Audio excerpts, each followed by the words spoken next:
chose, on va dire, j'aurais pu passer au-dessus, traverser la période s'il n'y avait pas eu l'élément qui pour moi est le vrai déclic, c'est la crise de sens qui a suivi.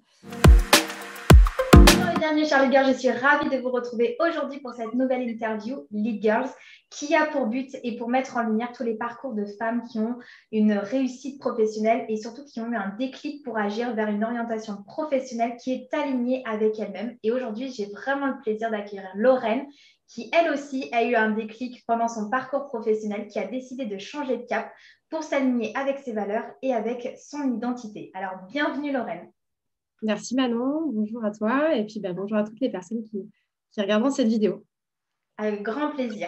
Alors déjà, dans un premier temps, eh bien, présente-toi, qui tu es, quel âge tu as et aujourd'hui, quelle activité tu as. Alors, du coup, je suis Lorraine Alcaraz, j'ai 27 ans et donc je suis originaire de la Loire, j'ai grandi dans le Rhône-Alpes. Aujourd'hui, je vis du côté d'Aix-en-Provence et donc mon métier actuellement, je suis business coach indépendante. Et donc, je me suis lancée dans l'entrepreneuriat début 2021, notamment suite à une prise de conscience et la découverte de ma vocation dans le cadre du travail autour de l'ikigai. D'accord, ok. Bon, on va plus en parler un peu plus en détail, que tu nous expliques ce qui s'est passé pour toi, le déclic et puis surtout la phase de ta vie qui t'a amené à faire ce travail d'introspection. Donc justement, du coup, qu'est-ce qui s'est passé avant? Quel a été ton parcours, un petit peu qu'on comprenne ton cheminement, voilà, le parcours, on va dire, professionnel que tu as eu, jusqu'au moment où finalement tu t'es remis en question, tu as remis en question toute ta carrière, ta voie professionnelle et que tu as eu des déclics pour faire ce travail d'introspection. Ok.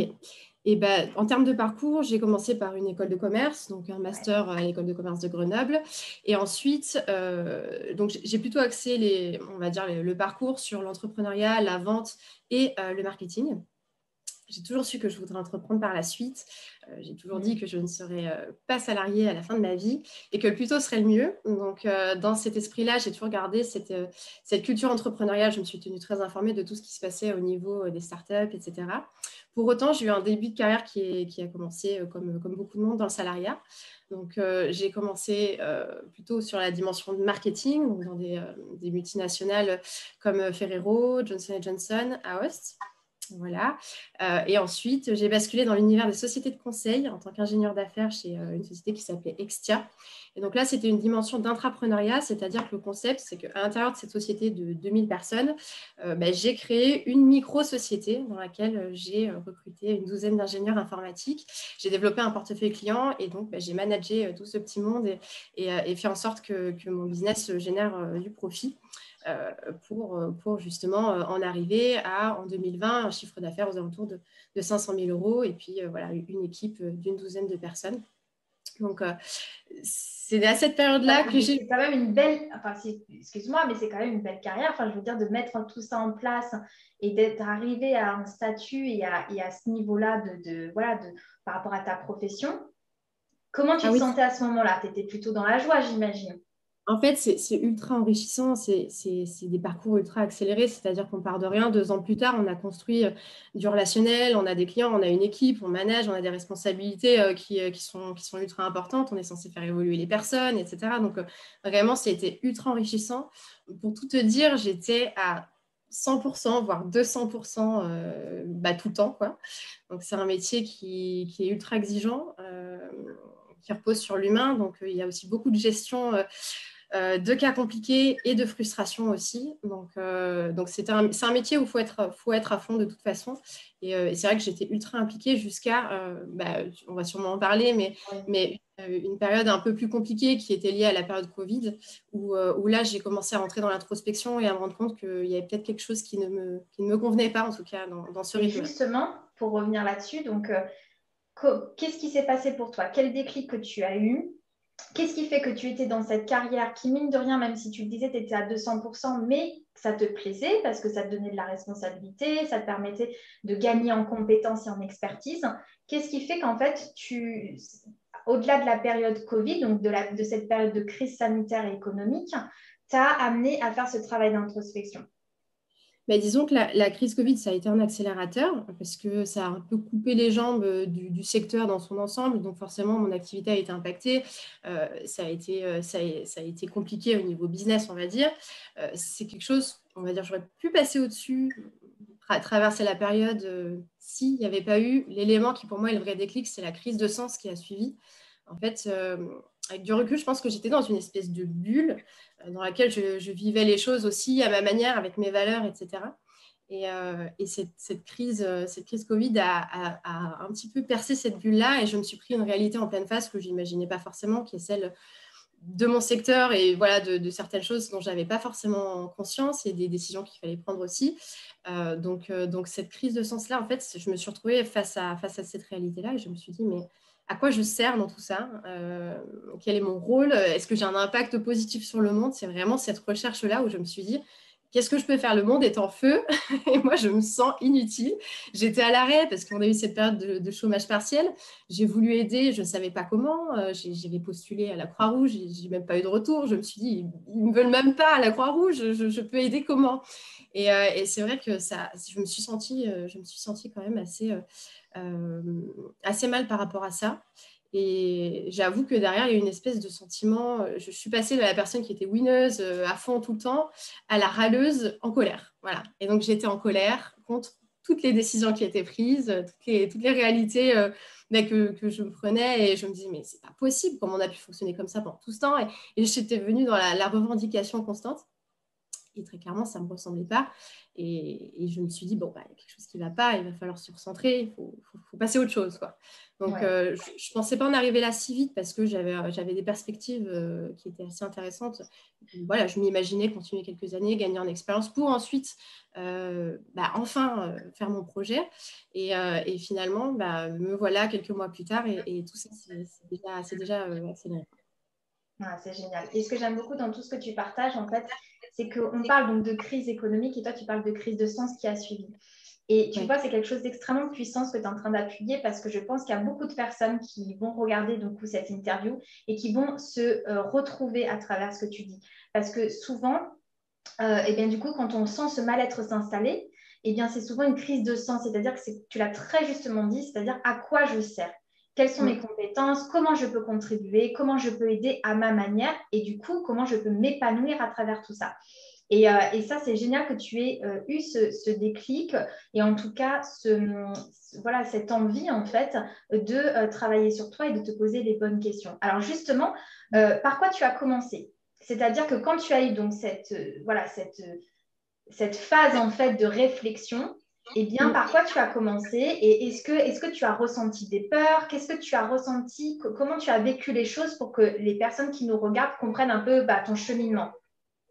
Déjà, ça a été un sacré chantier parce que c'est pas facile de faire le bilan comme ça sur soi, sur sa vie. Donc, pour moi, ça a été ça. Ça a été prise de conscience, où est-ce que tu en es, essayer de faire ton bilan. Et derrière ce bilan-là, c'est pourquoi tu n'as pas encore entrepris aujourd'hui alors que tu rabâches depuis toujours que tu veux entreprendre, que tu as des idées tout le temps. Et pourquoi tu t'es pas lancé aujourd'hui? Donc, derrière cette réflexion-là, j'ai compris des choses sur moi, notamment le fait que j'avais cette tendance à me dire, quand j'aurais trouvé ma vocation, ma passion, je me lancerai dedans et je pourrais y passer des années sans m'ennuyer. Sauf qu'en fait, la réalité de mon quotidien, c'est que je me trouvais plein de passions. Je mettais les deux pieds dedans. J'y allais à fond. J'avais plein d'idées business. Et dès qu'il s'agissait de se projeter sur, OK, est-ce que je suis prête à m'y dédier 2 ans, 3 ans, 5 ans de ma vie à 100% à ne parler que de ça toute la journée, je me dis non, non, non, c'est trop enfermant. Recule, recule. Et je repartais à mon point de départ. Donc, j'ai fini par appeler ça des lubies et je me suis dit, il y a quelque chose qui ne va pas chez toi. C'est en fait, tu trouves des excuses pour ne pas y aller, quoi. Donc c'est ça, continue dans ta vie de salarié et puis on se retrouve dans 20 ans, quoi. Donc je suis partie de ce point de vue-là et de ce constat, en fait, j'ai découvert un petit peu par hasard ce qu'était la multipotentialité. Alors, je crois que tu sais ce que c'est, Manon. Oui, exactement, parce que je le suis aussi. Et c'est intéressant que tu en parles parce que je pense qu'il y a beaucoup de personnes qui se retrouvent dans ce cadre-là quand il y a aussi cette crise de sens dont tu parles. Et en fait, comme tu dis, on aime beaucoup de choses, on a des attraits pour beaucoup de talents et beaucoup d'expertise et beaucoup de domaines d'activité dans lesquels on veut évoluer.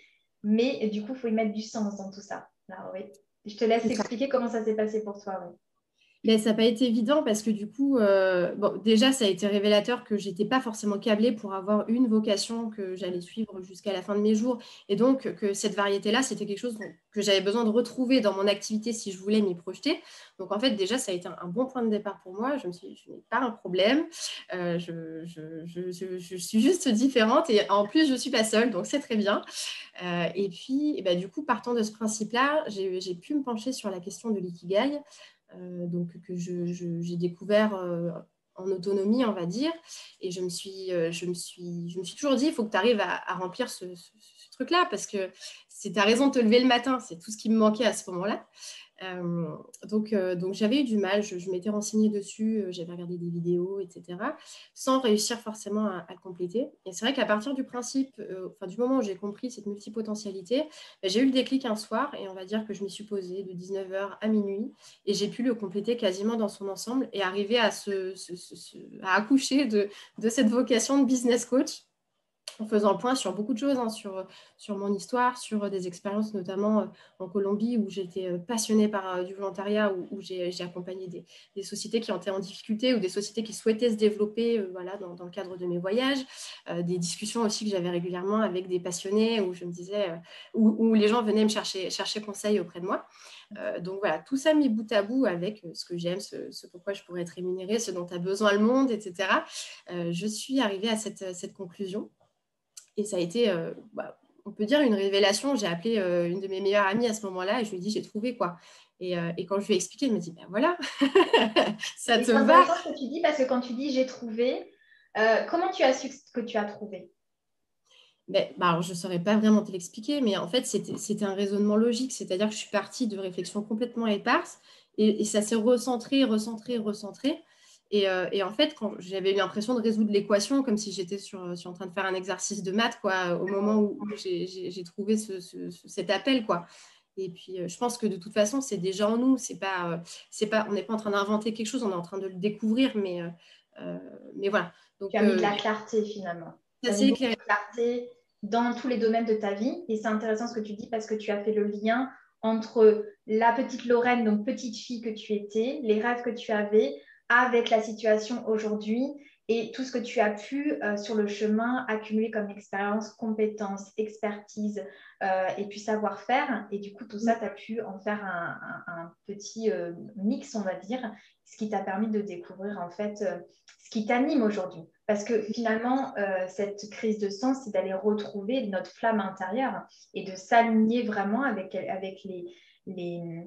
la vie qui nous fait vibrer, en fait, pour laquelle on se sent le mieux, on se sent en joie et dans l'épanouissement. Donc, c'est ce que toi, tu as voulu mettre en place. Mais qu'est-ce qui, dans ton ancienne vie, qu'est-ce qui te manquait le plus? Quelle est la difficulté pour toi le plus que tu vivais dans cette ancienne vie et qui t'a amené justement à te dire, je ne peux pas rester dans cette situation, il faut que je bascule vers une autre orientation professionnelle? C'est pas une question facile. Disons que sur la partie savoir-faire et compétences, j'étais à l'aise, ça déroulait. Mais c'est vraiment sur le côté impact, impact positif sur le monde. Là, j'étais à côté de la plaque. En tout cas, c'est le sentiment que j'ai eu de me sentir vide à ce niveau-là. Et le côté passion, en fait, je l'ai retrouvé dans un certain sens parce que j'étais ultra alimentée par la découverte de nouveaux secteurs. Enfin, ce métier, il est tellement stimulant que j'étais en train d'apprendre au quotidien. Mais quand on pense multipotentialité, en fait, il m'en aurait fallu toujours plus, des choses différentes. Et ça, je savais que dans le temps, je n'allais pas pouvoir aller la chercher. Donc, c'est sur ces deux dimensions-là que je ressentais le manque, en fait, je pense. Et j'aime beaucoup ce que tu partages parce que tu fais partie de la génération du coup Y. Et en fait, on est vraiment dans cette quête de sens. Et en fait, il te manquait le sel de ta vie, c'est-à-dire le sens de ce que je mets en place, des actions que je dois faire, pourquoi je dois les faire, comment moi je peux contribuer à ce monde et comment je peux impacter à ma manière. Et c'est finalement beaucoup de jeunes et de toute la génération Y qui a ça au fond d'eux. Et merci de le partager parce que j'espère que ça va pouvoir aider à d'autres personnes qui sont de cette même génération et bien de comprendre qu'ils ne sont pas seuls à vivre ce sentiment-là et qu'effectivement, ça demande d'aller faire du coup une recherche intérieure pour y mettre du sens déjà au fond de soi, c'est-à-dire avec sa propre histoire. Et après, grâce à ça, on va pouvoir du coup trouver des liens et des occasions pour pouvoir impacter différemment. Et c'est complètement ça. Au quotidien, en fait, j'en discutais parce que j'étais enfin, c'est ce que je vivais. Les personnes de ma génération, je pense qu'il y a 4 personnes sur 5 qui étaient dans la même situation, en tout cas les mêmes réflexions. Sauf qu'en fait, à un moment donné, on était un peu démunis. C'est-à-dire qu'on se faisait des conclusions, mais on se disait, bah oui, mais maintenant quoi, à part râler, qu'est-ce qu'on va faire, quoi? Donc c'est vrai que ce qui est dur, c'est d'aller chercher les solutions aussi à ce sujet. Et pour le coup, je pense que si ça peut inspirer d'autres personnes, moi, je ne suis pas une personne très développement personnel dans l'âme. Je n'ai pas une spiritualité très développée. Je suis très pragmatique. Et pour autant, c'est quelque chose, c'est un exercice dans lequel je me suis retrouvée complètement. Donc voilà, peut-être enlever cette image aussi qu'on peut avoir de l'ikigai où on se dit c'est un outil de plus de développement personnel. Non, pour moi, c'est vraiment quelque chose de puissant et de très presque brut, quoi. C'est pour retourner à l'essentiel sans rentrer dans trop de choses qu'on Effectivement. peut imaginer, quoi. Et je te rejoins là-dessus parce qu'en fait, on pose ses valises à un moment donné. On les pose et du coup, on fait des liens en fait. Et après, on y met du sens par rapport à toutes les réponses et à travers aussi les tests que moi, je fais passer avec mes clientes. Et du coup, voilà, c'est quelque chose qui est en train de se dessiner. Et alors, bien sûr, le développement personnel vient appuyer sa recherche d'ikigai, mais comme tu le dis, c'est quelque chose qui permet en fait de mettre beaucoup de clarté dans ce qu'on vit. Et du coup, alors, une fois que tu as fait tout ce travail d'introspection, eh bien, donc tu as cette révélation de te tourner vers une nouvelle orientation, vers un nouveau cap professionnel. Donc, explique-nous un petit peu aujourd'hui ce que tu vis et du coup, comment tu le vis. C'est-à-dire que par rapport à la situation dans laquelle tu étais avant et la situation dans laquelle tu es aujourd'hui, qu'est-ce qui a changé pour toi? Comment tu te sens aujourd'hui? Et est-ce que du coup, alors ça fait beaucoup de questions, mais je te les reposerai. Est-ce que du coup, tu es très content, en tout cas, tu es fière et du coup épanouie dans cette nouvelle orientation? Yes. Ben, j'ai complètement changé de vie en fait, hein. Ah Les oui. réflexions dont je te parle elles datent d'il y a peu, hein. Elles datent de fin 2020. Et en fait, j'ai eu les idées tellement claires que j'étais pressée en fait de passer à l'action. Donc j'ai demandé à quitter ma société dès la rentrée 2021. J'ai obtenu une rupture conventionnelle. J'ai expliqué à tout le monde que j'allais devenir business coach et tout le monde me regardait en me disant mais qu'est-ce que c'est que ce truc? Elle est folle, elle se lance dans quelque chose, mais qu'est-ce que Voilà. Et j'y suis allée et depuis, ben voilà, je me suis retrouvée, voilà, je me sens à ma place. Je fais quelque chose qui me plaît à fond. Puisque je suis bien dans mes baskets, que j'ai confiance en ce que je fais et que j'ai les compétences aussi pour, ben, il y a des personnes qui me font confiance. Donc, j'ai rapidement trouvé des premières clientes. Donc, je les remercie pour ça. Et donc, aujourd'hui, en fait, je suis déjà dans l'activité. En fait, j'accompagne des personnes au quotidien. Et depuis mon premier coaching, j'ai l'impression de faire quelque chose qui a plus de sens que tout ce que j'ai pu faire auparavant, en fait. Donc je suis ravie. Je suis vraiment ravie. Et je le souhaite à tout le monde parce que c'est vrai qu'à un moment donné, je me suis dit, OK, est-ce que c'est facile de se motiver tous les jours à bosser tout seul dans son bureau sans voir personne, en plus le confinement qui vient s'ajouter, etc., sur une activité from scratch. En fait, ouais, non. Les journées sont pas assez longues, hein, donc voilà. Ce que j'aime beaucoup dans ce que tu dis, tu vois, c'est qu'à partir du moment où on a trouvé son alignement, tout s'éclaircit autour de soi. S'éclaircit à l'intérieur de soi et au niveau de son environnement. Et comme tu dis, en fait, une fois que tu as trouvé ton alignement, c'est-à-dire qu'en fait, il s'est révélé à toi grâce au travail que tu as fait, eh bien, tout, c'est la fluidité des actions et des manifestations se sont faites, en fait, avec simplicité, fluidité, avec énergie. Et en fait, tu vois, j'aime beaucoup l'expression qui dit tu vois, il y a le surfeur et le rameur. Et bien, en fait, c'est vraiment une question voilà, d'alignement parce que si on n'est pas aligné, on va passer sa vie à ramer. Et si tu es aligné, tu vas passer ta vie à surfer sur ce que tu aimes et sur les choses qui viennent à toi. Et c'est exactement ce qui s'est passé pour toi. Et ce n'est pas magique, en fait. C'est juste que tu as, à un moment donné de ta vie, pris en main, du coup, les questionnements que tu avais, ce mal-être finalement qui était en train de s'installer. Et tu t'es dit, OK, je vais me poser et je vais du coup faire ce travail pour pouvoir, eh bien, tout simplement aller vers quelque chose qui me passionne en fait, ou quelque chose qui me rend encore plus en joie et dans l'épanouissement. Donc, du coup, pour finir, qu'est-ce que tu retiens en fait de tout ce changement de cap que tu as mis en place et quels sont les conseils que tu pourrais partager si tu en avais? Je rebondis juste sur la réflexion que tu as eue juste avant. C'est vrai que ça a eu un impact aussi, donc niveau professionnel, mais aussi personnel, dans le sens où j'ai des réflexions de mon entourage. Il y a plein de gens qui me disent, mais Lorraine, tu as l'air tellement bien, ça se voit que c'est pas dans la douleur, ça a l'air facile. Donc vraiment, ça se retrouve un petit peu à tous les niveaux de notre vie, quoi. Et ce que j'en retiendrai, euh, alors je ne sais pas si c'est un changement de cap ou si c'est plutôt un Ou un réalignement. changement de vie, parce que tout à l'heure, tu parlais de changement de vie. Oui, complètement, ça c'est sûr. Ce que j'en retiens, que du positif, honnêtement, je le souhaite à toutes les personnes qui aujourd'hui sont dans ces questionnements-là. Il n'y a pas d'âge pour entreprendre, déjà. Ça, c'est un point important. Et puis, ce que je peux conseiller aussi, et que j'ai vécu sur la fin d'année aussi, c'est qu'en même temps que cette période où j'étais en train de trouver un souffle, j'ai failli me retrouver un petit peu aussi cassée dans mon élan parce que, en discutant aussi autour de ces sujets, certaines personnes projetaient leur peur sur moi. Et donc en fait, à un moment donné, ça peut rentrer dans un coin de notre tête. Et c'est vrai que moi, c'est en me retrouvant auprès de mes proches, surtout sur les fêtes de fin d'année, où je me suis retrouvée encore, ça m'a lavé finalement de toutes les discussions que j'avais pu avoir dans l'année, où les gens me disaient non, mais c'est pas la bonne période pour investir, et puis tu es encore trop jeune, fais encore quelques années, etc. Toutes ces petites remarques qui en fait ne me correspondent pas, moi, c'est pas des peurs que j'avais, mais qui commençaient à faire leur chemin. Ben voilà, je conseille de ne pas forcément les écouter et de s'écouter soi à ce moment-là. Est-ce qu'on a peur de quitter ce qu'on a aujourd'hui, etc. Pour moi, j'en avais pas peur. D'autres en avaient peur et donc, du coup, le projetaient. Voilà. Donc, c'est un conseil de ne pas trop faire de cas des peurs des autres et vraiment de se concentrer sur soi et de passer à l'action parce que voilà, il faut y aller, quoi. Génial. Bon, bah, c'est super. En tout cas, merci beaucoup pour ton conseil. Ce qui peut se résumer sur une phrase qui se dit: écoute les conseils de ceux qui ont les résultats que tu veux. N'écoute pas les conseils et les avis des gens qui n'ont pas la vie ni les résultats que tu veux. Et ça, c'est vraiment très important parce que c'est l'un des conseils que moi aussi je partage beaucoup et dont tu as vraiment raison d'appuyer dessus.